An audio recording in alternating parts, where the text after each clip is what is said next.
They see my disability, I see my ability. They call me disabled, I call myself differently abled. There are some incidents that happen in your life. Those incidents break you, deform you, but they mold you into the best version of you. And the same thing happened to me. I was 18 years old when I got married. My father wanted me to get married. And all I said was, if that makes you happy, I'll say yes. And of course, it was never a happy marriage. Just about after 2 years of getting married, I met a car accident.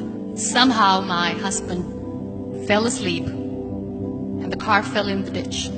He managed to jump out, saved himself. I'm happy for him. But I stayed inside the car and I sustained a lot of injuries. The list is a bit long, don't get scared. The wrist was fractured. Shoulder bone and collarbone were fractured. My whole rib cage got fractured. And because of the rib cage injury, lungs and liver were badly injured. I couldn't breathe. I lost urinary bowel control. That's why I have to wear the bag.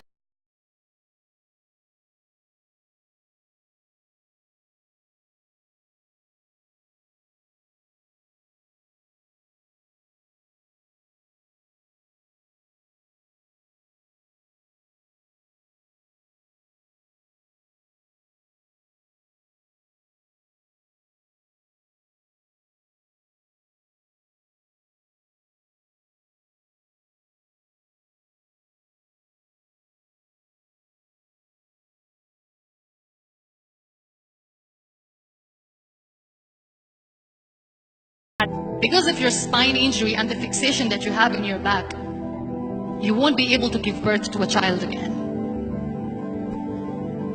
That day, I was devastated. I asked my mother, why me? And that is where I started to question my existence. Why am I even alive? And that is where I realized that the words have the power to heal the soul. My mother said to me, this too shall pass. God has a greater plan for you. I don't know what it is, but He surely has. And in all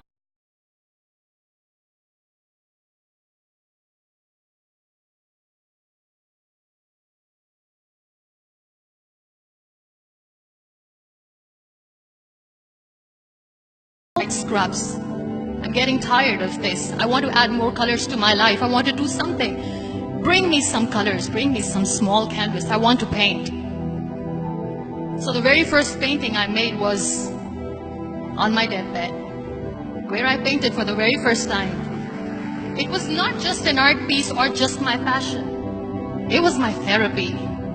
And then I was discharged and I went back home. And I went back home and I realized that I have developed a lot of pressure ulcers on my back and on my hip bone. I was unable to sit. There were a lot of infections in my body, a lot of allergies. So doctors wanted me to lie down on the bed straight for not 6 months, for not 1 year, for 2 years.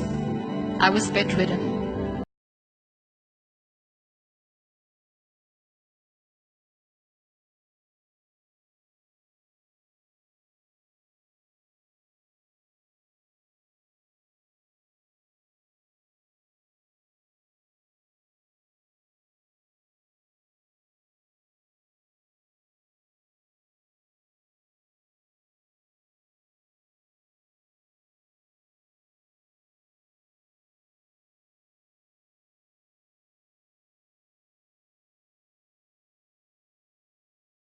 All have fears.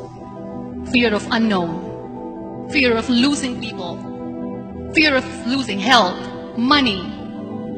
We want to excel in career, we want to become famous, we want to get money. We are scared all the time. So I wrote down one by one all those fears. And I decided that I'm going to overcome these fears one at a time. Do you know what was my biggest fear?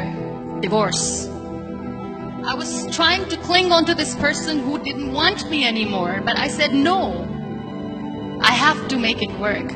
But the day I decided that this is nothing but my fear, I liberated myself by setting him free. And I made myself emotionally so strong that the day I got the news that he's getting married, I sent him a text that I'm so happy for you and I wish you all the best. And he knows that I pray for him today. Number 2 was, I won't be able to be a mother again. And that was quite devastating for me. But then I realized there are so many children in the world, all they want is acceptance. So there is no point of crying, just go and adopt one. And that's what I did. People think that they will not be accepted by the people because we, in the world of perfect people, are imperfects. So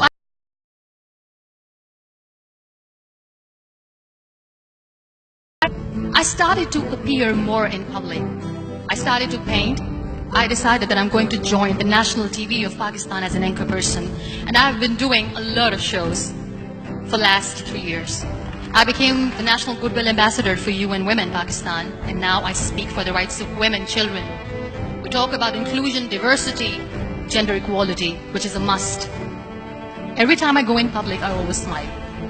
It's always a big toothy smile on my face. And people ask me, don't you get tired of smiling all the time? What's the secret? I always say one thing, that I have stopped worrying about the things that I have lost, the people that I have lost. Things and people who were meant to be with me are with me. And sometimes, somebody's absence makes you a better person. Cherish their absence. It's always a blessing in disguise.